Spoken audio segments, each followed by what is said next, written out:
कभी अर्श पर तो कभी फर्श पर आए राजनीतिक दल।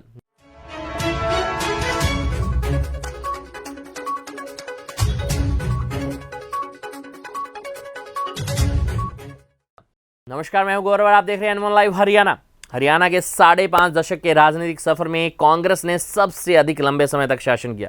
हरियाणा की राजनीति में क्षेत्रीय दल के रूप में कभी इनेलो की असरकारक भूमिका रही, कभी जनता पार्टी भी रही, तो अब भारतीय जनता पार्टी की सरकार है। इन सभी दलों ने किसी चुनाव में बुलंदियों को छुआ तो एक वक्त ऐसा भी आया जब इन्हें बुरे राजनीतिक दौर से गुजरना पड़ा। मसलन चौधरी देवीलाल के नेतृत्व में लोकदल और अन्य गठबंधन सहयोगियों ने साल 1987 में 85 सीटों पर जीत दर्ज की और उसी लोकदल से बनी इनेलो 2019 में एक सीट पर ही जीत सकी।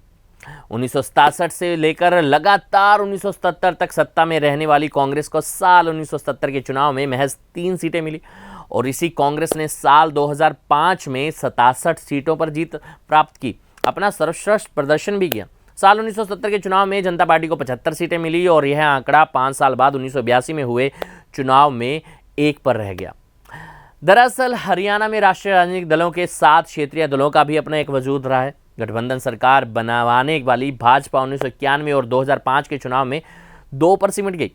महज एक ही चुनाव में दहाई का आंकड़ा पार करने वाली भाजपा ने साल 2014 में 47 सीटों पर जीत हासिल कर अपना सर्वश्रेष्ठ प्रदर्शन दिया। 1977 और 1987 में कांग्रेस का प्रदर्शन सबसे अधिक निराशाजनक रहा, जबकि साल 2005 में सबसे अच्छा रहा। 1970 के चुनाव में 17.15% मतों के साथ कांग्रेस को केवल 3 सीटों पर जीत मिली। उस समय चौधरी देवीलाल के नेतृत्व में जनता पार्टी की लहर थी और जनता पार्टी को 75 सीटों पर जीत मिली थी। इसके बाद 1987 में चौधरी देवीलाल और लोकदल की लहर के बीच कांग्रेस 29.18% मतों के साथ 5 सीटों पर सिमट गई। साल 2005 के विधानसभा चुनाव में कांग्रेस ने हरियाणा में अपना श्रेष्ठ प्रदर्शन देते हुए 42.46% मतों के साथ 67 सीटों पर जीत दर्ज की। यह कांग्रेस का सबसे श्रेष्ठ प्रदर्शन रहा। 1982 से लेकर अब तक हुए 8 चुनावों में भाजपा 4 दफा अकेले तमाम सीटों पर चुनावी मैदान में उतर चुकी है। साल 1991 और साल 2005 में हुए विधानसभा चुनाव में पार्टी को 2-2 सीटों पर जीत मिली और यह भाजपा का सबसे खराब प्रदर्शन रहा। पर इसी भाजपा ने साल 2014 में कमाल कर दिया। मोदी लहर के बीच अक्टूबर 2014 के विधानसभा चुनाव में पार्टी ने 33.20% वोट हासिल करते हुए 47 सीटों पर जीत दर्ज की, जो कि पार्टी का अब तक का सर्वश्रेष्ठ प्रदर्शन रहा है। पहली बार भाजपा ने अपने बलबूते पर सरकार बनाई। इससे पहले भाजपा 3 बार 1987, 1996 और 2000 में गठबंधन सरकारों का हिस्सा रह चुकी है। इसके बाद 2019 में भाजपा ने 40 सीटों पर जीत दर्ज की और फिर जजपा व आजाद विधायकों के साथ मिलकर सरकार बनाई।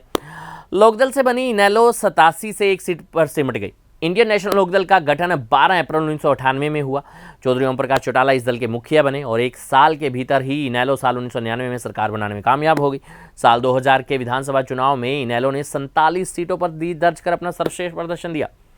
इसके बाद साल 2019 में पार्टी का ग्राफ इतना गिर गया कि इसे महज 1 ही सीट पर जीत मिल सकी। 2019 के विधानसभा चुनावों में इनेलो के इकलौते विधायक अभय सिंह चौटाला बन सके। इनेलो से पहले लोकदल जैसे बड़े सियासी दल के बैनर तले चौधरी देवीलाल ने राजनीति की। साल 1987 के चुनाव में लोकदल भाजपा सहित कई दलों के साथ मिलकर चुनाव लड़ा। लोकदल को 60, भाजपा को 16 पर जीत मिली और 7 आजाद विधायक चुने गए। कुल मिलाकर देवीलाल के नेतृत्व में 85 विधायक चुने गए। यह लोकदल का सर्वश्रेष्ठ प्रदर्शन था और उसी लोकदल से बनी इनेलो 2019 में 1 सीट पर ही जीत दर्ज कर सकी।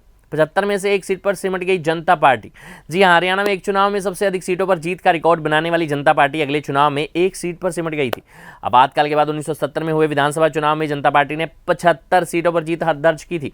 जनता पार्टी को 46.70% वोट मिले, जो आज भी सर्वाधिक मत प्रतिशत का रिकॉर्ड है।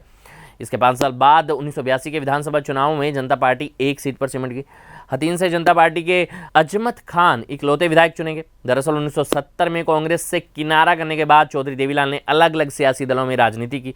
इसी कड़ी में 1970 में वे जनता पार्टी का हिस्सा बने और हरियाणा के मुख्यमंत्री बने। 1982 में वे लोकदल आ गए और जनता पार्टी से किनारा कर लिया। ऐसे में जनता पार्टी अकेली पड़ गई और यही वजह रही कि 1982 में 1 सीट पर सिमटने के बाद यह पार्टी हरियाणा से समाप्त हो गई। ये थी हमारी खास रिपोर्ट।